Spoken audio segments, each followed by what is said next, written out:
For 14 years, Tina Quigley worked to improve traffic and transportation in southern Nevada. Now she's tasked with bringing new business to the region. Tina Quigley joins us this week for Nevada Week in person.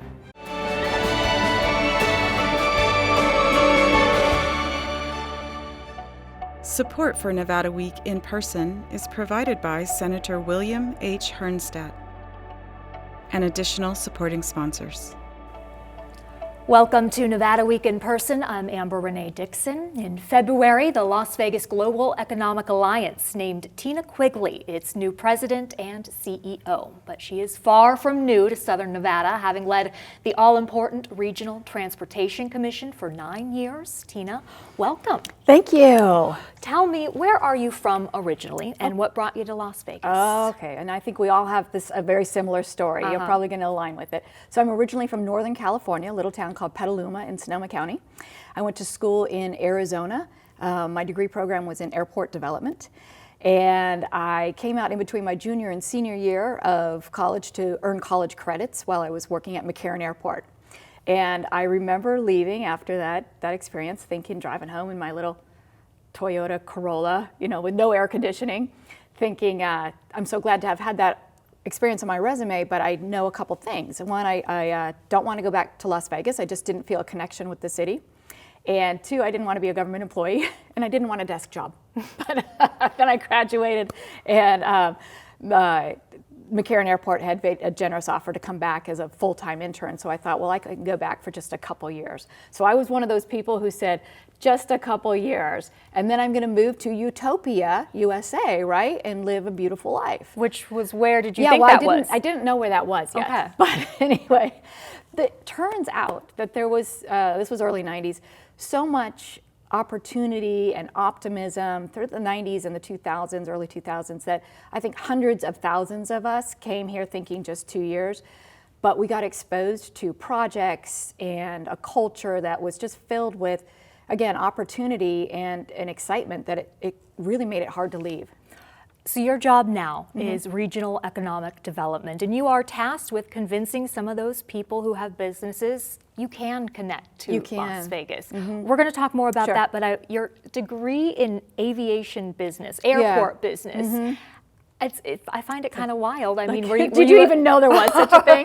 Right. Were you a little girl playing with planes and idolizing Amelia Earhart? I was. I wanted to be a pilot, actually, and I did get my private pilot's license when I was young, but it was real tough at the time. It's very expensive to get all your ratings to become a pilot. And I was at an aviation school, and I started realizing that maybe I was going to be more honed towards the business aspect of airport and airport development.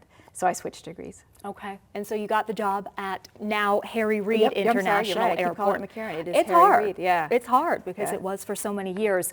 You oversaw a $1 billion capital expansion program. I believe that was the D-Gates satellite concourse. So the D-Gates was part of it, but we also had runways and taxiways and a garage associated with that project. So again, I was young, but had great mentors and leaders at the airport, and that's that optimism that I'm talking about, that there was so much opportunity for career growth and to get involved in projects that you otherwise wouldn't have had you been in any other community. And again, I know I've talked to so many hundreds of thousands of people I know, they moved here for the same thing, their careers and their opportunities to get involved in the community and do things was unparalleled with other communities. What do you think it is about Las Vegas that has those opportunities you're talking about that other places don't? So at the time we were growing significantly.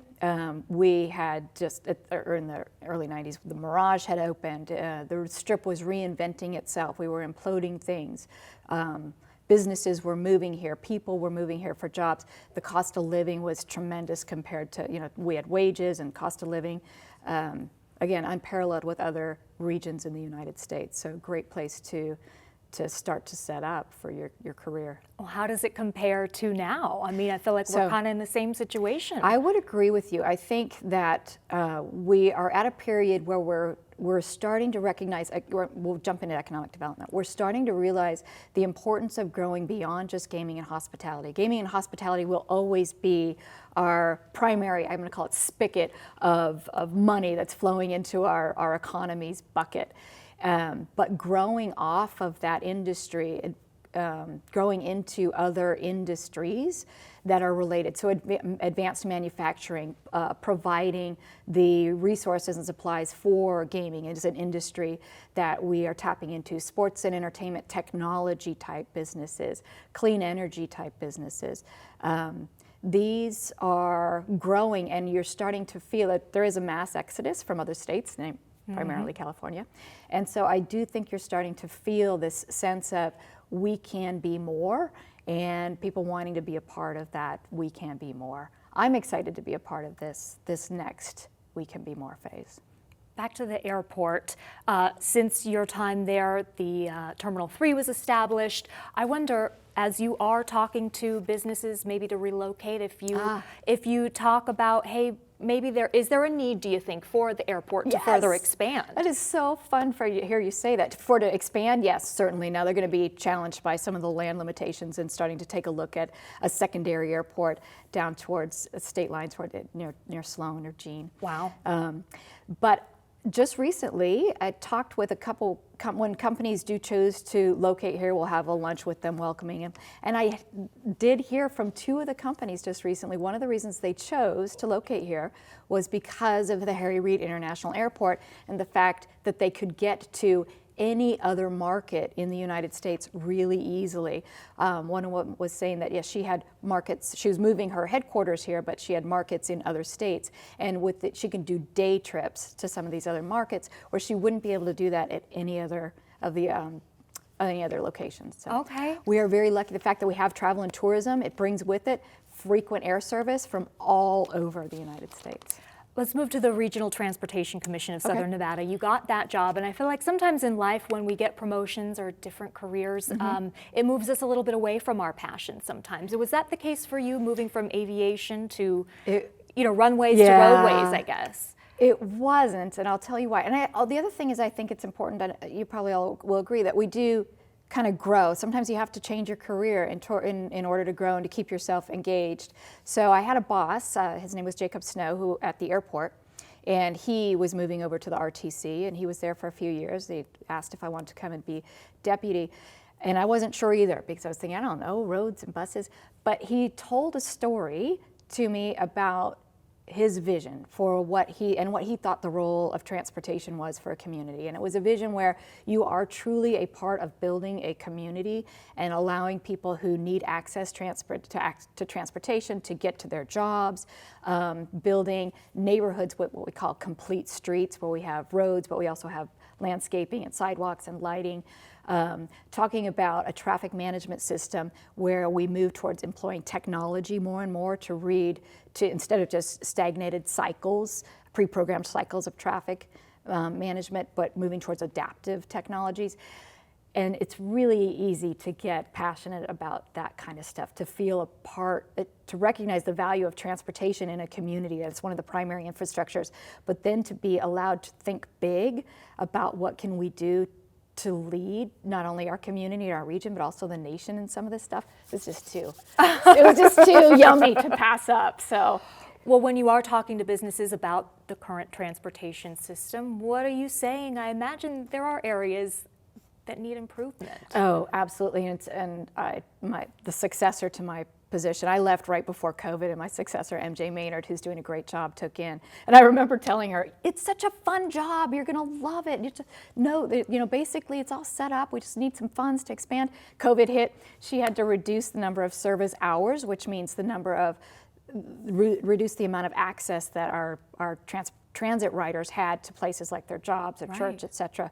That was so hard to do. So is there room for improvement? Yeah, she's still growing the system back to where it needed to be. There's still funding issues, significant funding issues, that in order to build a truly robust system that operates frequently and in the areas it needs to operate in. So what are you telling businesses? I will tell, so when we talk to business, actually, believe it or not, we do have a pretty strong transportation infrastructure system as it compares to some of our other southwestern regions. We do have one. We do rank high regularly in our transportation so when logistics companies consider moving here, of course, one of the first things they take a look at is our transit and transportation infrastructure, and it is appealing to them. And every year, Site Selector magazine does a survey where they'll ask their readers, when you're taking a look at sites you want to move to, what are your top things that you look at? Workforce inevitably is always, always number one. And then the rest of the 9 will change. But transportation infrastructure is always in one of those top 9. And we always rank high there. I'm going to ask you about workforce, but first, real quickly, you left RTC to work with Virgin Trains, who was working on a high-speed rail line from Las Vegas to Southern California. It's now just Brightline. Virgin Trains no longer associated with it. You had said you think it really is going to happen. You still think it's going to happen? I really do think it's going to happen. I think that by the year, COVID set them back as well, and then, but I really think that it's not going away. And they have significant plans. I can't tell you the exact year, but I would imagine within the next, by 2024, that you should be seeing something. And the other exciting news is that we always like to call it the train to Victorville. And from talking with the people who are still associated with the project, it's not the train to Victorville anymore. They are taking it all the way down to Rancho Cucamonga and then connecting in with LA's metro train system. So it does become a full, Las Vegas to LA system. So yeah, no, I'm still bullish on that project. Okay, workforce, you said, is what businesses look at in a potential city they're going to relocate to. What are businesses you're speaking with asking about the workforce here, and what needs to change here to attract more business? So we actually have several workforce development, workforce training efforts, agencies in the Valley. There is a concerted effort right now to surgically align the needs of industry in different sectors, so advanced manufacturing, healthcare, information and communications technologies, clean energy, identifying existing employers in Southern Nevada and pairing them up with the workforce development groups and our higher ed groups and our K through 12 representatives, and we actually spend half a day together just talking about at a surgical level, what certificates, training, et cetera, do you need for the workforce so that you can grow and we can bring in new businesses. And it's the first time that we've ever really had that significant integration of needs and providers aligned. And it'll take a while, but in our pipeline, so we have a business development group that is having early on conversations with companies that are scouting out different locations or maybe have decided to move to Southern Nevada, and now it's a matter of getting them set up with property, or choosing the site, walking them through. And that can take up to 18 months, but we know those jobs are coming.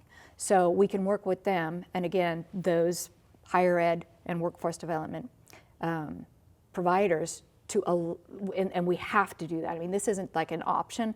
In order for us to stay competitive, it's not about jobs anymore. It's about workers, or talent. And that shifts the responsibility of the LVGEA and its partners from just landing jobs here, but to creating workers and talent for those jobs that we're going after. It's really, really, I want to keep emphasizing how important that part of economic development is. Very quickly, any pushback from the all-powerful casinos? Not in my tenure. And I know we love to have it's an urban legend that, casinos don't want any other industries here. I don't believe that to be true. In fact, we have 4 gaming representatives on our board, and they very much want to see the continuation of workforce and diversity so that they're not the sole industry responsible all the time for these things. Yeah. Tina Quigley, thank you so much for joining us for Nevada Week in person. To see this week's edition of Nevada Week, Sunday night at 5:30.